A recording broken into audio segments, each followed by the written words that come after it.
எதனால இதை சரி பண்ணி கொடுக்கணும். யார் பேச தெரியாம பேசிக்கிட்டு இருக்காங்க? நான் இருக்கிறத பேசிக்கிட்டு இருக்கேன்.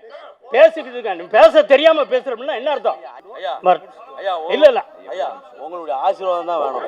நவமணி ஐயா, ஒரு நிமிஷம் இங்க கேளுங்க ஐயா, ஒரே நிமிஷம், ஒரு நிமிஷம். அப்படிப்பட்ட ஒரு மனிதனுக்கு எதிராக சதி செய்கிறீர்கள் என்ற வார்த்தையை சொல்லக்கூடாது. இயக்கம்னு சொல்லி வரும்போது, ஒரு கதையமைப்புன்னு வரும்போது, நான் அந்த சர்டிபிகேட்டை பார்த்து நெஞ்சு வெடிச்சு போச்சு. அந்த சர்டிபிகேட், சென்சார் சர்டிபிகேட் வாங்கியிருக்கீங்க, ஏ சர்டிபிகேட், யூ சர்டிபிகேட் வாங்கியிருக்கணும்னு பெருமைப்படுறீங்க. ஆனால் அந்த சர்டிபிகேட்டில் என்ன சொல்லியிருக்கீங்க? பத்திரிகைகளில் வந்த செய்தியை தழுவி உருவாக்கப்பட்ட கற்பனை. என்ன அர்த்தம்? வரலாறா இல்ல உங்க கற்பனை கதையா? இது எது உண்மை? இது தெரியாம எல்லாரும் தேவர் படம் எடுத்துட்டார் அப்படின்னா இது ஒரு பெரிய மோசடி இல்லையா? சர்டிபிகேட் அப்படி இருந்தா அவர் சத்யா பணம் போட்டு பண்ணியிருக்கிற, அதை பத்தி அவங்க பார்ட்னர்கள் ஒத்துக்கிட்டாங்க, அவர் பெருமைப்படுறோம். அது வேற. ஒருத்தர் பெருமைப்படுறதுன்றது வேற, பாராட்டுறதுன்றது வேற. நீங்க தேவரை சொல்லும் போது எதுக்கு இப்படி ஒளிவு மறைவா முன்னும் பின்னுமா மாறி மாறி நிக்கிறீங்க? சினிமாவில் மாதிரி டபுள் ஆக்ட் போடுறீங்க. இதுதான் வரலாறு அப்படின்னா வரலாறுன்னு சொல்லுங்க. இல்ல இது கற்பனை கதைன்னா கற்பனை கதைன்னு சொல்லுங்க. கற்பனை கதைக்கு நாங்க வேலை ஆளே இல்லை. நீங்க ஊமை வெளிகள் அடிக்கும் போது எங்களுக்கு அது பிரச்சனை இல்லை. எங்களுக்கு எதனால இதை சரி பண்ணி கொடுக்கணும். யார் பேச தெரியாம பேசிக்கிட்டு இருக்காங்க? நான் இருக்கிறத பேசிக்கிட்டு இருக்கேன். பேச தெரியாம பேசுறோம்னா என்ன அர்த்தம்? என்ன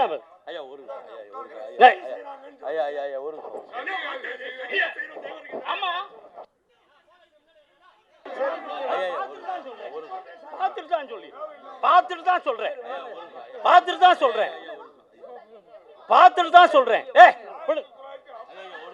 ஆமா,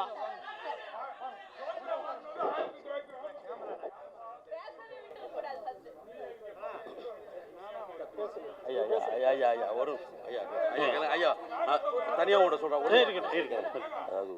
பண்ணிருக்காங்க. நம்ம இனத்துல எத்தனை பேர் இருக்காங்க? ஒரு நிமிஷம் எனக்காண்டி வாங்க. ஒரு நிமிஷம் ஏன்டா வாங்க. ஒரு நிமிஷம் இது முடிச்சு கேளுங்க. நம்ம இனத்துல எத்தனையோ பேர் இருக்காங்க. முடிச்சு கொஞ்சம் பொறுமையா பேசு.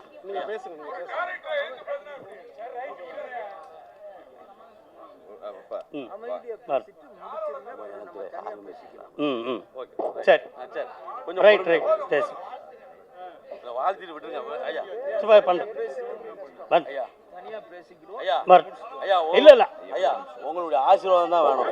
உங்களுடைய ஆசீர்வாதம் மட்டும். தேவரை பத்தி தப்பா படிச்சுக்கிட்டு இருக்குமான்னு சொல்லி பேசிக்கிட்டு இருக்கேன். டைரக்டர் என்ன பெருசு? தேவரை கூட பெருசு.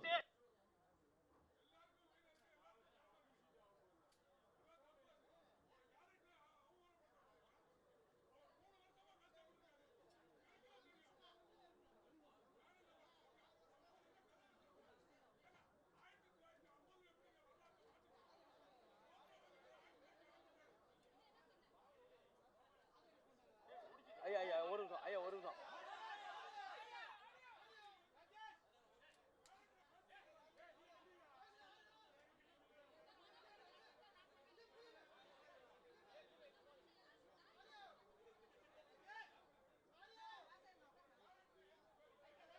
எங்க மைக் எங்க மைக் ஒரு நிமிஷம். அதாவது ஒரு விஷயம் ஐயா ஒரு விஷயம். சினிமாவை பொறுத்த வரைக்கும் நான் சென்சார் போர்டு மெம்பர். கற்பனைன்னு போட்டா மட்டும்தான் அவங்க சென்சார் சர்டிபிகேட் கொடுப்பாங்க. அது சென்சார் சர்டிபிகேட் அதோட நாம்ஸ். ஓகேங்களா?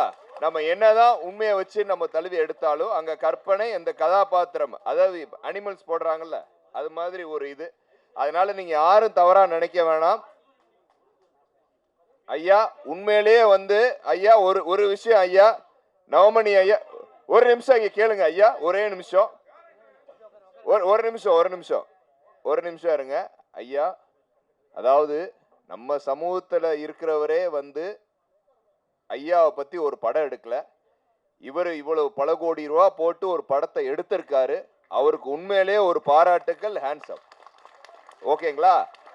அதில் வந்து 2 மணி நேரம் 2.5 மணி நேரம் படத்தில் சில சீன்ஸ்கள் பண்ண முடியாத பட்சத்தில் இந்த படம் வந்து அவர் வந்து தழுவி எடுத்தது தான். அதில் எந்த இதுவுமே கிடையாது. ஆனால் நம்ம நவமணியை சொல்கிற மாதிரி ஃபுல்லாக ஒரு படம் எடுக்கணும்னா நெக்ஸ்ட் தேவர் தேசிய தலைவர் பசீரே பண்ணி 2வது பார்ட்டு நாங்கள் எல்லாருமே முக்குளத்தூர் சேர்ந்து நாங்கள் அந்த படத்தை ப்ரொடியூஸ் பண்ணுவோம். அதில் சத்யாவும் நீங்களும் இருப்பீங்க. முதல் பாட்டு உங்களுக்கு ஒரு மிகப்பெரிய வெற்றி அடையும். இது நாங்கள் வந்து எல்லாம் அந்த தேசிய தலைவரோட ஆசீர்வாதம் உங்கள்கிட்ட இருக்கு. நவமணி ஐயா நீங்களும் ஆசீர்வச்சிருங்க. ஆமா, ஒரே ஆசீர்வாதம்.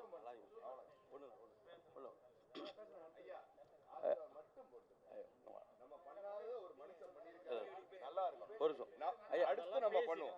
ஒரு ரெண்டே வாரம்.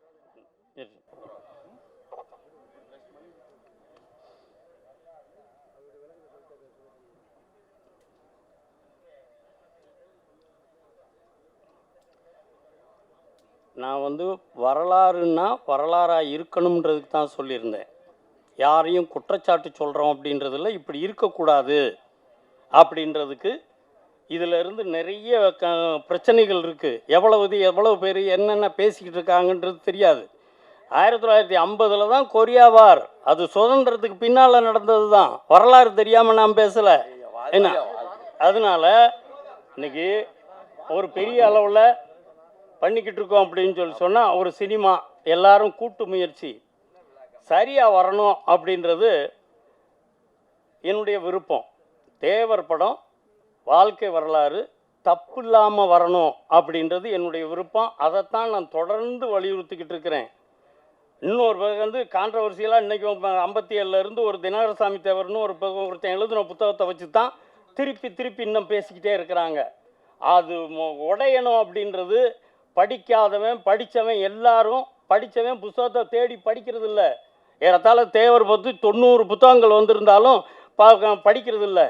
ஆனால் தேட்டருக்கு இந்த படம் வந்துச்சு அப்படின்னு சொன்னால் படித்தவன் படிக்காதவன் எல்லா தரப்பு மக்களும் படிப்பாங்க. தேவருடைய வரலாறு பொதுமக்கள்கிட்ட போய் சேரும் அப்படின்றதுனால தான் நான் இவங்களோட வந்து சேர்ந்தேன். ஆரம்பத்தில் இருந்து நான் அவங்களுக்கு திருத்தம் தான் சொல்லிக்கிட்டு இருக்கேன். திருத்தம் சொல்கிறது வேற. ஒரு கிளாஸில் ஒரு டீச்சரு தப்பு இது அப்படின்னு சொல்கிறதுனா அவங்கள இன்னும் சரிப்படுத்துறதுக்கு நெறிப்படுத்துறதுக்கு அதை முதல்ல புரிஞ்சுக்கணும். பாராட்டு மட்டும் பேசுகிறது மட்டும்தான் ரசிக்கிறோம் அப்படின்றது இல்லை. தவறுகள் வந்தால் எந்தெந்த இடத்துல தப்பு இருக்கோ அதை சரி பண்ணணும் அப்படின்னு வந்தால் தான் அவர் நல்ல மாணவனாக இப்போ வர முடியும். அதனால் இன்றைக்கி உங்களுடைய உழைப்பு வீணாயிடக்கூடாது, உங்களுடைய பேர் கெட்டு போயிடக்கூடாது. ஏற்கனவே இதுக்கு இந்த தரப்பில் 2 தரப்பில் இருந்து உங்களுக்கு கடுமையான எதிர்ப்புகள் வர்றதுக்கு வாய்ப்பு இருக்குது. இதுக்கடுத்து அரசியல் ரீதியாக இருக்குது. இதுகளுக்கெல்லாம் நான் ஆரம்ப காலத்திலேருந்து நீங்கள் என்ன பேசினாலும் அதுக்கு ஆவணத்தோடு நான் இருக்கேன்னு சொல்லியிருந்தேன். நாங்களுக்கு ஒன்றும் பயந்துக்கிட்டோ அதுகளோ இல்லை. முழுக்க இந்த கதைக்கு என்னென்ன ஆதாரங்கள் வேணுமோ அத்தனையும் நான் கையில் வச்சுக்கிட்டு இருக்கேன் அப்படின்னு சொல்லிட்டு தான் தெம்பு கொடுத்து தான் அந்த படத்தோடு உங்களோட வந்தேன். இதில் கடைசி வரைக்கும் இருப்பேன். இந்த படம் தேவர் படம் தப்பு இல்லாமல் வரணும். தேவர் படம் தப்பு இல்லாமல் வரணும். ஏற்கனவே 52 கரெக்ஷன் சொல்லியிருக்கேன். அதுகெல்லாம் இன்றைக்கி இருக்கிற இளைஞர்களுக்கு தம்பிக்கு தெரியாது. பிரமிப்பாக தான் பார்ப்பீங்க. ஏன்னா அவர் ஒரு பிரம்மாண்டமான டைரக்டர், அது பண்ணியிருக்கிறாருன்றது எல்லாருக்கும் அதுதான் இருக்கும். நான் செய்திகளை பார்க்குறேன். உங்கள் படத்தை தயாரிப்புக்கு சரியில்லைன்னுலாம் நான் சொல்லலை. செய்திகள் சரியாக இருக்கணும்னு சொல்கிறேன். துவக்க காலத்திலேருந்து ஒவ்வொரு தடவையும் அதை தான் சொல்லிக்கிட்டு இருக்கிறேன். அதுபடி சரியாக செஞ்சு கொடுக்கணும். இந்த அளவில் இதில் பூரா பார்த்தீங்கன்னா அவங்க ஜெனிஃபர் மார்க்ரெட் வந்து பட தயாரிப்பாளராகவும் இல்லாமல் அதில் படத்துலேயும் நடிச்சிருந்தாங்க. அவர் குழந்தையும் நடிச்சிருந்தது. ஏன் அவங்க அப்பாவும் நடிச்சிருக்கிறார். இப்படி அவங்க குடும்பமே அதில் இருக்குது. ஒவ்வொரு முறையும் நான் அந்த சில இதுகளை பார்த்துட்டு அப்பப்போ கரெக்ஷன் சொல்லுவேன். அதுதான் நடக்கும். இது தெரியாமல் சும்மா பேசுகிறவங்க ஏதோ கோபத்தில் பேசுகிறேன்றது அர்த்தம் இல்லை. இது பத்திரிகைகளில் விமர்சனங்களுக்கு வர்றதுக்கு முந்தி நான் சொல்லக்கூடியது. நாளைக்கு பத்திரிகையில் எழுதிடுவான், அது கூடாதுன்றதுக்காகத்தான் இதுகளை சரி பண்ணுங்கன்னு சொல்லியிருக்கேன். 52 கரெக்ஷன் சொல்லியிருக்கேன். அது பூரா திருப்பி திருத்தப்பட்டு வரணும்னு சொல்லி கேட்டு இந்த படம் வெற்றி பெற வேண்டும் என்று வாழ்த்தி விடைபெறுகின்றேன். நன்றி. ஜெயஹிந்த். எனக்கு என்ன வார்த்தையில் கோபம் வந்ததுன்னா, தேவருக்கு எதிராக சதி செய்கிறீங்கன்ற ஒரு வார்த்தை வந்தோன்னு தான் எனக்கு கோபம் வந்தது. ஏன்னா தேவரை தெய்வமாக மதித்து வணங்கி வாழ்ந்து கொண்டிருப்பவன் நான். தேவரை போன்ற ஒரு மனிதன் வாழ முடியுமா என்று வியந்து பார்த்தவன் நான். அப்படிப்பட்ட ஒரு மனிதனுக்கு எதிராக சதி செய்கிறீர்கள் என்ற வார்த்தையை சொல்லக்கூடாது. தேவர்களுக்கு மட்டும் தேவர் சொந்தக்காரர் அல்ல, அதைத்தான் அவர்கள் நினைத்துக் கொண்டிருக்கிறார்கள். எங்களுக்கு தான் தேவரை தெரியும், எங்களுக்கு தான் தேவரை தெரியும். அது உண்மை அல்ல. தேவர் எல்லோருக்கும் சொந்தக்காரர், எனக்கும் சொந்தக்காரர், எனக்கும் வேண்டியவர். அவரை பார்த்து நான் பல விஷயங்களை கற்றுக்கொண்டிருக்கின்றேன். ஆனா தேவரை பத்தி நீ தப்பா பண்ணிட்ட, எதிராக சதி பண்றேன்னா என்ன வார்த்தை அது? காழ்ப்புணர்ச்சி என்பது இருக்கக்கூடாது நண்பர்களே. காழ்ப்புணர்ச்சி என்பது என்றைக்குமே இருக்கக்கூடாது. திரைப்படம் என்பது வேறு, எழுதுவது என்பது வேறு, பேசுவது என்பது வேறு. இல்ல இல்ல, நான் அதுக்கு சொல்ல அந்த வார்த்தை என்னை தூண்டி விட்டது. பத்திரிகை நண்பர்களுக்கு என்னை பற்றி மிகவும் நன்றாக தெரியும். நான் எத்தனை வருஷமா சினிமால இருக்கேங்கிறது உங்களுக்கு தெரியும். இது என்னோட 41வது வருஷம் சினிமால. என்னுடைய 16வது படம் இந்த தேவர் திருமகனார் படம். எங்கேயுமே நான் இதை தவறா பண்ண மாட்டேன், அது உங்களுக்கு நல்லா தெரியும்.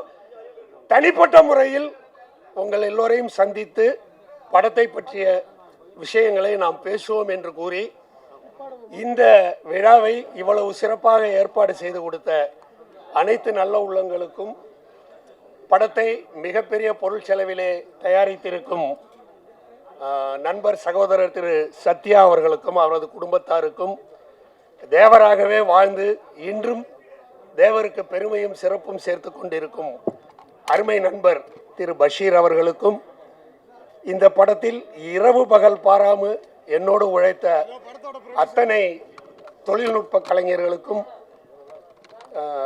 இந்த படத்திற்கு வெகு சிறப்பாக இசையமைத்து கொடுத்த அருமை அண்ணன் இளையராஜா அவர்களுக்கும், இந்த படத்தில் பஷீர் சாரியிலே தேவரை முதலாக பார்த்த சௌத்ரி அவர்களுக்கும், மற்றும் இந்த படத்தின் வெற்றிக்காக உடனிருந்து செயல்பட்ட அத்துணை நல்ல உள்ளங்களுக்கும், இன்று இங்கே இவ்வளவு சிறப்பாக கூடி இவ்வளவு நேரத்திற்கும் காத்து கொண்டிருந்து தேவர் பெருமானின் படத்தை மக்களிடையே கொண்டு சேர்க்க வேண்டும் என்ற நோக்கத்தில் செயல்பட்டு கொண்டிருக்கும் நல்ல உள்ளங்கள் அனைவருக்கும் இந்த விழாவிலே கலந்து கொண்டமைக்கு என் சார்பாகவும், தேவர் திருமகன் திரைப்பட குழுவினரின் சார்பாகவும், திரு சத்யா சார் அவர்கள் சார்பாகவும், எல்லோர் சார்பாகவும், பஷீர் சார் அவர்கள் சார்பாகவும் எல்லோருடைய பாதங்களையும் தொட்டு எங்களுடைய நன்றிகளை தெரிவித்துக் கொள்கிறோம். நன்றி, வணக்கங்கள்.